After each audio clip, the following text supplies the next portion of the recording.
Motionless fog is okay for rendered images, like these, but if you're doing video, you want your environment to feel alive, which means your fog needs to move, like this. And you don't need a complex simulation to create this type of effect. You can actually do it with just a few nodes and a simple driver, and I'm going to show you how to do that right now. So I'll hit Shift A and add a cube. I'll set the size to 8 meters. And this will be the container for the fog, so I'll need to move and scale it so it covers the whole area. And now I'll jump over to the shading workspace and add a new material. And I'll call it fog. I'll delete the principled BSDF and add a principled volume node. And now I have a solid brick of fog, which is obviously too much. So I need to thin it out and break it up so it's a little more patchy, like this. So I'll add a noise texture and a color ramp.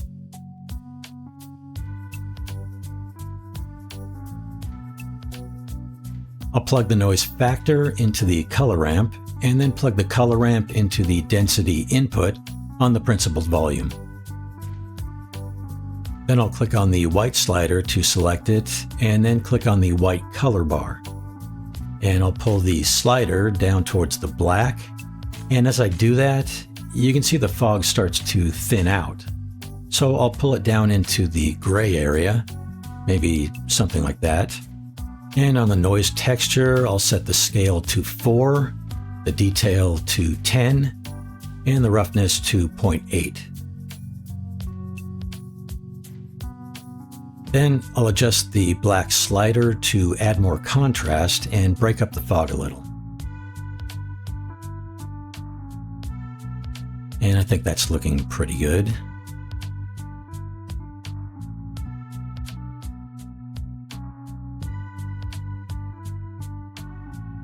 So now to animate the fog. I'll select the noise texture and hit Ctrl T to add a mapping node and a texture coordinate node.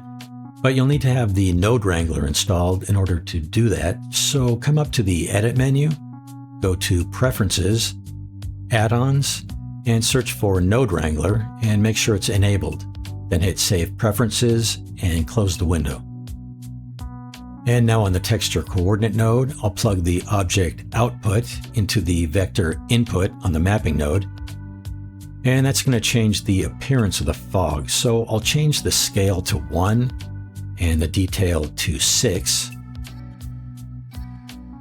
And I think that'll work. So now I'll switch from 3D to 4D, which will give me this W value. And if I adjust this value, you can see the fog moving. I can also make the fog move in specific directions by adjusting the X, Y, and Z values under location here on the mapping node. But I only want the fog to move along the X-axis during the animation, so I'll set these all back to 0. And now I need to see the timeline, so I'll hover my cursor between these two windows until it turns into a double arrowhead. Then right-click and choose Horizontal Split. Then drag up and left-click to open up a new window. Then I'll click this button in the corner and change the editor type to Timeline. And now with the timeline at 0, I'll right-click here on the X value and select Insert Keyframes. Then I'll click here to jump to the end of the timeline, and I'll set the X value to 1, and then right-click on the X value and select Insert Keyframes. And I'll do the same thing for this W value. I'll bring the timeline back to 0, right-click on the W value, and insert keyframe. Then go to the end of the timeline, set the value at 2, then right-click and insert keyframe. And now if I hit play, it's kind of hard to see, but the fog is moving.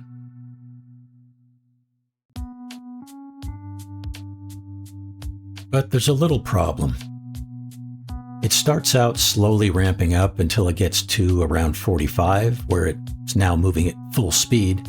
And then once it gets to around 210, it starts slowing down and it stops moving when it reaches the end. but I want it to move at a continuous speed from start to finish.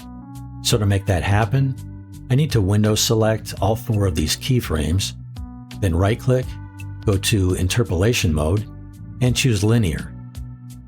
And now when I hit play, the fog is moving consistently at the same speed from beginning to end.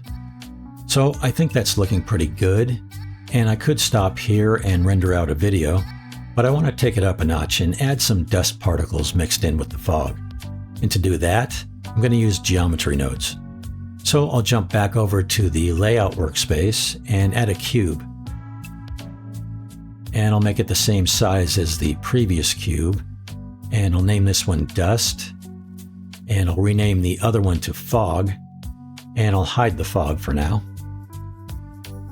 And then I'll move the cube up and scale it so it fills the area where I want the particles. Then I'll jump over to the Geometry Nodes workspace and add a new node group, and I'll call it Dust.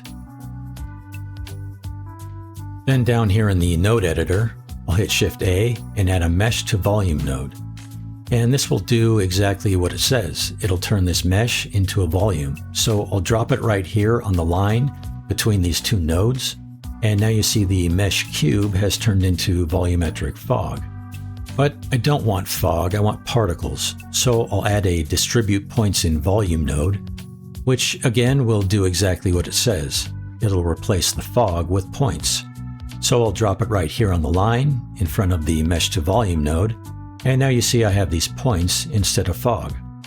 So now I want the points to float and move around, so I'll add a set position node, and I'll drop it right here on the line in front of the points in volume node, and then I'll add a noise texture, and I'll drop it here under the points in volume node. I'll change this to 4D and plug the color output into the offset input on the set position node. But when I do this, it shifts the points over to one side. So I'll add a vector math node and drop it on the line in front of the noise texture, and I'll change it to subtract, and I'll change all these settings to 0.5, and that will bring all the points back to the center of the volume. Now back on the noise texture, I'll set the scale to 1, and if I start adjusting the W value, you see the points start moving, but they basically stay in one location, which is not what I want. So I'll set it back to 0 and add another vector math node, and I'll drop it on the line in front of the previous one. I'll change it to scale, and I'll set the value to 5. And now when I adjust the W value, you see the particles are moving all around inside the volume. So I'm going to set this value to #frame/500. And now if I bring up a timeline and hit play, you see the points are floating around inside the volume.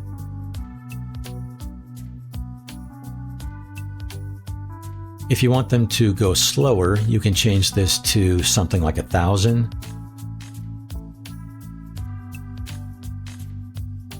Or if you want them to go faster, you can change it to 100. But I think 500 looks pretty good for now. But I don't want these big chunky points floating all around. So I need to create some objects to use as dust particles. So I'll jump back over to the layout workspace, and I'll add an icosphere and set the radius to 0.2. And then move it over here off to the side. And I'll go to the Modifiers tab and add a Decimate modifier. And I'll set the ratio to 0.05. And that will give me this sort of low poly triangular shape.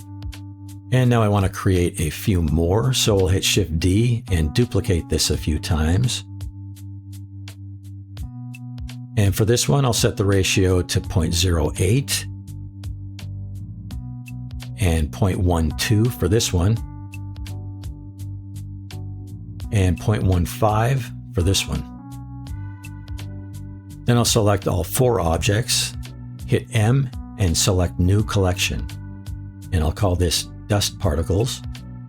And that will move all these objects into a new collection over here in the outliner. And now I need to tell Blender to use these objects instead of the points.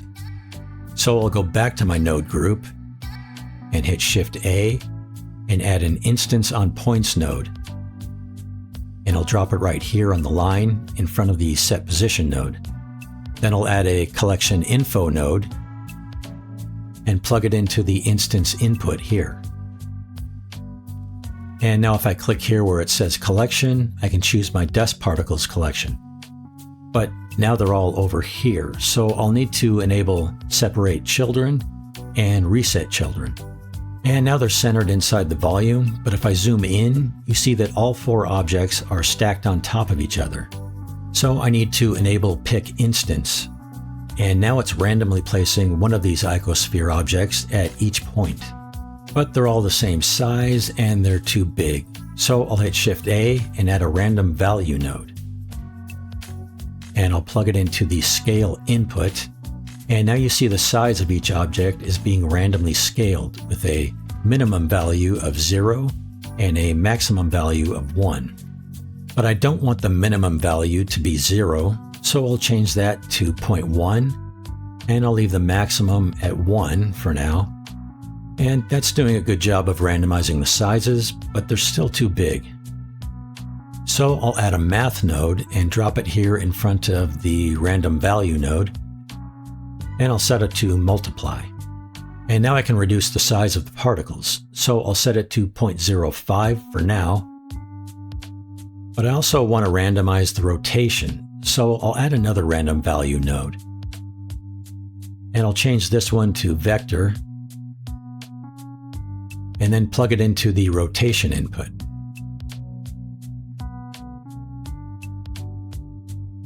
And instead of adjusting these values, I'll add a scene time node and a multiply node. I'll plug seconds into this upper value on the multiply node, and I'll plug the value into the max input, and I'll set the multiply value to 1. And now when I hit play, you can see the particles are rotating as they move around.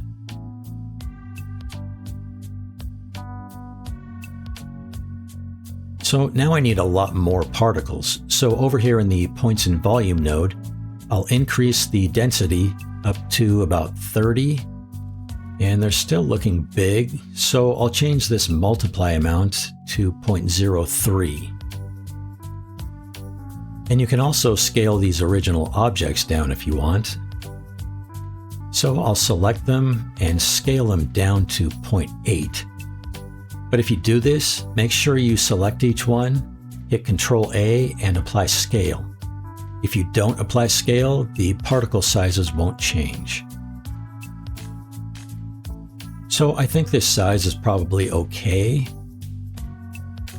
So I'll jump back over to the layout workspace, hit 0 on the number pad to get into camera view, and hit play. And you can see the particles are floating around nicely. But I think some of them are a little too big and some are a little too small, and they're moving too fast. So I'll jump back over to the Geometry Nodes workspace, and I'll change the maximum scale to 0.6 and the minimum to 0.2, and I'll change this W value to 1000. Then I'll jump back over to Layout and hit play. And I think that's looking pretty good. But obviously you can continue tweaking the size and the speed to get whatever look you're going for. So now the last thing I want to do is change the color of the particles. I don't want them to be white, so I'll jump over to the shading workspace and select one of these objects and add a new material. And I'll call it dust. I'll set the color to a light grayish brown.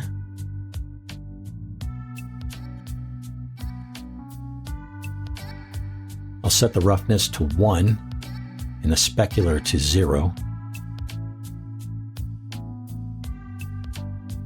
Then I'll set the alpha to 0.8 and transmission to 1. And now you see there's a little bit of transparency happening. So now I'll apply this material to the other icospheres.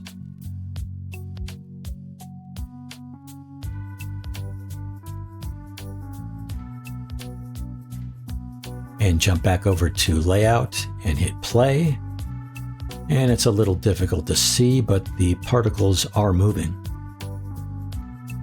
So I know I said that was the last thing, but there's one more thing, which is to add some depth of field to my camera.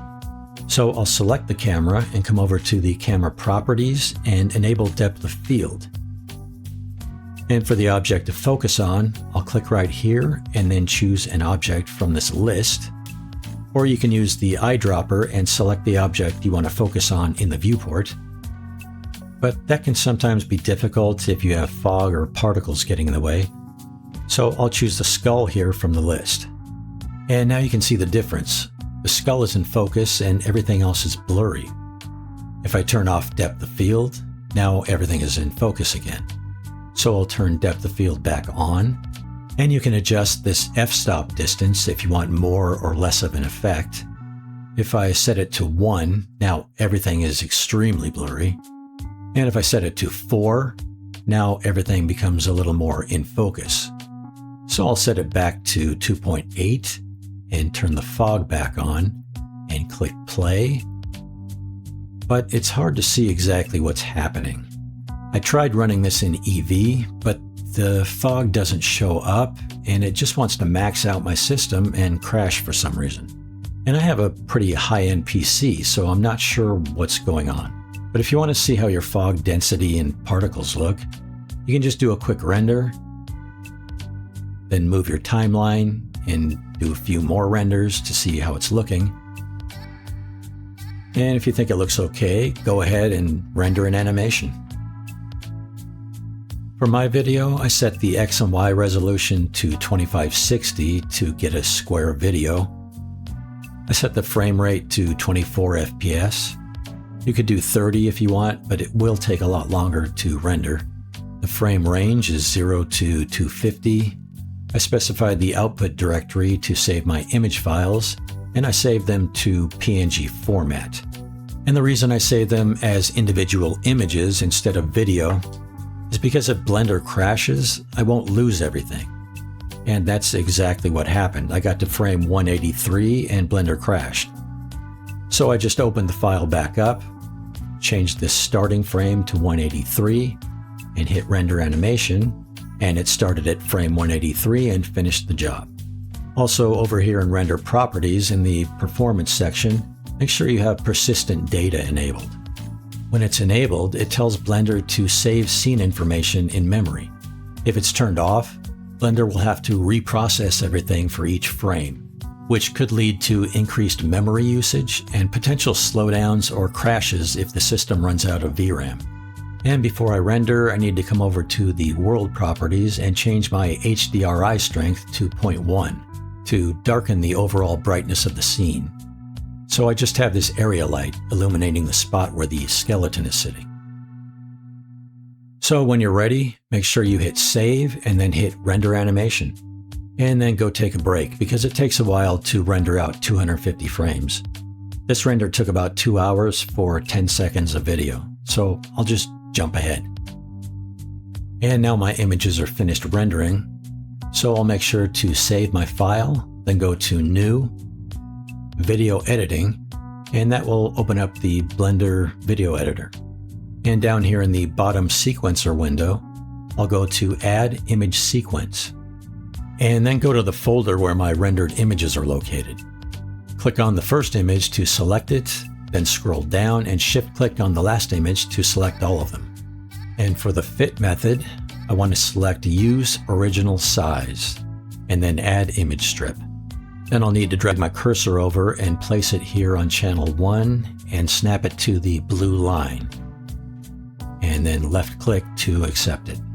Next, I'll come over here to Output Properties, and the default is 1920 by 1080, but my images are square, so I'll set the resolution to 1080. The frame rate is 24 FPS, so that's correct. And the start and end frames are 1 and 250, so that's correct. I'll need to set the output folder to save the video. The media type is video. Make sure the encoding container is set to MPEG-4. And the video codec is set to H.264. I'll set the output quality to high, and I'll leave the encoding speed at good. And then I'll go to the render menu and select render animation. And this will go pretty fast because it's just compositing the images into a single file, but I'll speed it up a little bit to save time. And now it's finished, so I can close this window. And here's the final video with text and music added.